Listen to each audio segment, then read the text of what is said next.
Good evening, my Real News Midday TV family. Welcome back to the channel for another news update. And in the news this evening, one captured, another dead as manhunt continues for prisoners who escaped the St. James lockup. One of the 5 men who escaped from the Barnett Street police station in St. James on Saturday has been captured. He is 36-year-old Fidel Ferguson of Mountain View, Greenwood in the parish. Reports are that about 3 a.m. on Sunday, lawmen were summoned by residents of Paisley District in the parish after Ferguson told them he was shot by unknown assailants. Upon the arrival of the police officers, Ferguson, who was identified as one of the escapees, was seen suffering from a gunshot wound to the leg. He was taken to the hospital where he is being treated under police guard.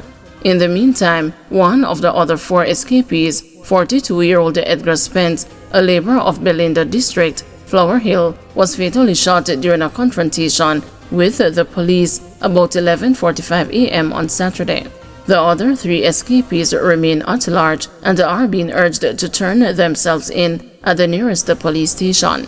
They are 22-year-old Tyrese Brown of Albertown, Trelawney, charged with murder and rape, 23-year-old Daniel McIntosh of Peddlers Lane, Mount Salem, St. James, charged with possession of a prohibited weapon et al., and 43-year-old Maurice Belnavis of Greens Paradise, Norwood, St. James, charged with simple larceny.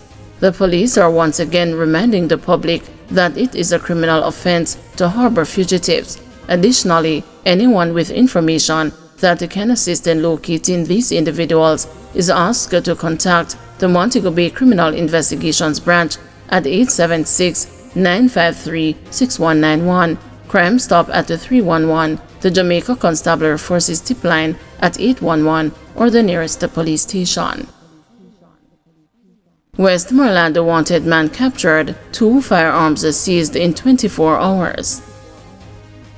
The Westmoreland police arrested a man wanted for murder and seized 2 firearms in separate incidents in the parish over the last 24 hours. 42-year-old Dwight Williams, otherwise called Cheeky, of Gordon District in White House, was arrested on Sunday about 8:35 a.m. when officers observed him sitting outside a location in Petersville with a bag in his lap. After confronting him, the officers reportedly searched and seized a firearm from the bag he was holding. He was taken into custody pending further investigations. In the other incident, officers acting on information conducted a search in Little London about 3 p.m. where they reportedly discovered a 9mm pistol along with a magazine containing 7 rounds of 9mm ammunition in a grassy area. Both the firearm and ammunition have been submitted for ballistic testing, the police said. Head of the Westmoreland Police, Superintendent Othniel Dobson, has commended the police for their unwavering dedication following the arrest and the seizure of the 2 illegal firearms.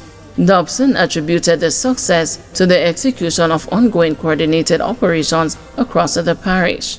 This success reflects a major push by the Westmoreland Police to rid the parish of illegal weapons and the criminals who seek to disrupt the safety and the peace of our communities. These results were achieved through strategic planning, precision operations, and the efforts of a high-performing team of officers who continue to deliver exceptional results, he said. He also lauded the citizens of Westmoreland for their continued support, noting that the partnership between the police and the community remains crucial in the fight against the crime.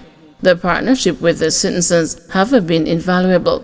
We thank the residents who have played their part in ensuring that criminals find no safe haven here, Dobson added. As the holiday season approaches, the police have ramped up their activities across the division, implementing enhanced vehicle checkpoints and increased patrols and targeted operations to ensure the safety of all residents and visitors. Superintendent Dobson reassured the public that the Westmoreland Police remain committed to maintaining law and order throughout the festive period and beyond.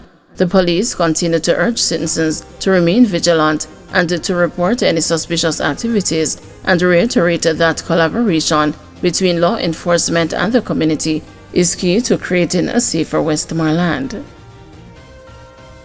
St. Elizabeth Police step up safety measures for the holiday season. The St. Elizabeth Police are implementing measures to ensure public safety and security during the Yuletide season. Head of the division, Superintendent Coleridge Minto, said there will be an increased police presence in towns across the parish. In fact, we are already doing that by deploying our officers, particularly in our town centers and our major corridors, he said. Superintendent Minto, who was addressing the monthly meeting of the St. Elizabeth Municipal Corporation in Black River on Thursday, said that special attention will be given to Santa Cruz, where traffic changes will be implemented to ease congestion. He outlined that from December 16 to January 4, 2025, the main street in the town will operate as a one-way between 7 a.m. and 9 p.m. daily, allowing only westbound traffic. Eastbound motorists will be directed to use the bypass via a left turn at the traffic light. The superintendent also addressed the issue of road safety, announcing a complete ban on motorbike shows during the Christmas period. Last year, 17 persons died from motorcycle crashes, and this year, 12 have died. Moreover, we have seized hundreds of motorbikes, many of which are uninsured, he pointed out. Also, scores of riders continue to ride without wearing safety helmets, and so we are not approving of any bike shows during this period, he said. Minto noted that the police are committed to reducing major crimes and building stronger community relationships. He said initiatives such as police youth clubs, neighborhood watch programs, and monthly church services are key aspects of their community relations strategy. He expressed gratitude for the community's support and vowed to continue the collaboration. Looking ahead, we are anticipating a positive outlook for the new year, he said. Curfew imposed in sections of St. Mary. The Jamaica Constabulary Force has imposed a curfew in sections of Enfield and Onotta Bay in St. Mary in an attempt to stem crime in those areas. Commanding officer for the St. Mary Police Division, Acting Superintendent Anthony Wallace, said that the curfew was implemented from 6 p.m. on Saturday and will end at 6 p.m. on Monday. Wallace said the measure has been deemed necessary to address what he described as the escalating gang violence in those areas, which he said has resulted in multiple robberies, shootings, and murders. The boundaries of the curfew are as follows: north along Dry River Bridge towards the Top Enfield, east along Enfield Main Road extending northeast towards the National Water Commission pump house at Fort Stewart, south along an imaginary line running from Top Enfield to May River, west along May River to a section of Fort Stewart. During the curfew, the operation will be conducted with the utmost respect for human rights, and the community members are urged to cooperate fully with law enforcement. Deputy Superintendent of Police Kevin Francis will lead the operation, stated Wallace. The commanding officer said that the police remain committed to ensuring the safety and the security of all citizens. He is also urging residents to report any suspicious activities to the police and to stay informed about developments. Thank you everyone for watching. See you tomorrow morning at 6 a.m. for another news update.